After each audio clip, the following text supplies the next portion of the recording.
You never build a game for technology, right? It's kind of the other way around. You want to create something special.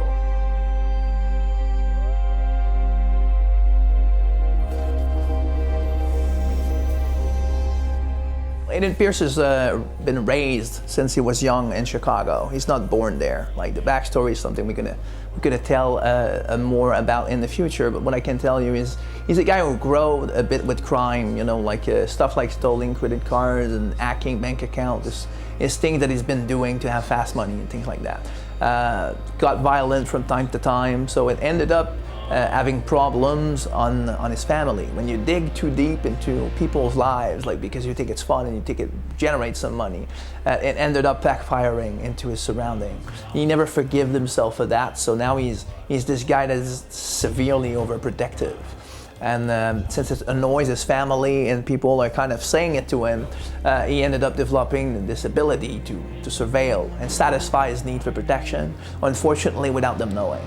I'm fortunate to work with a bunch of geniuses in their own field. If you want to create something special and keep those guys to make a great game, you need to challenge them every single day.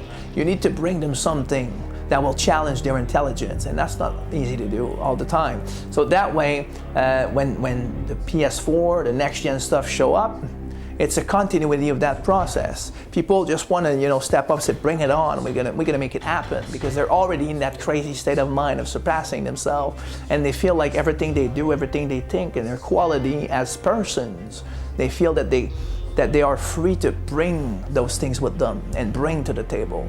So when next gen arrived, I think it was just a bit of a continuity of the logical process of the team, with a bit of extra challenge here and there, but I think in the end, it's pretty much what happened. Everything you saw there feels and play the same on current gen, but there's certain things that are different, like simulating for real the wind system isn't something we do in current gen.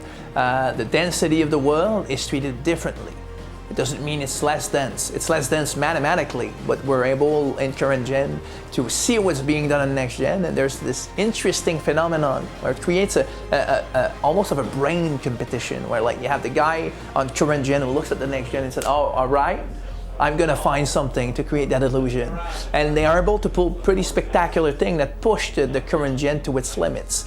But in fact, there's definitely more people in the PlayStation 4 version, for example, compared to PlayStation 3. So that's more along those lines, but the core experience, since we never created this game for technology, remains the same. It's not because you see a new possibility that you need to change the soul of your game for it. When you get into scenarios like mugging and things like that, you can interfere, not interfere, everything is simulated, and every personality is generated in consequence with those scenarios. And you can never repeat those combinations twice, it's impossible. When you make a game, you try to make it complete. Then afterwards, the reality is when that game reached completeness, it's not complete anymore, because you have thousands of ideas on how you can make it grow again. So if you talk about stuff like DLC, there's always possibilities. There's always someone somewhere in the team that's going to end up saying, oh my God, I wish we could do that, that would be awesome. And so that's what those kind of things will do. But when those things come, if they come, there will definitely be an addition to the experience and not more of the same. That we're not interested in.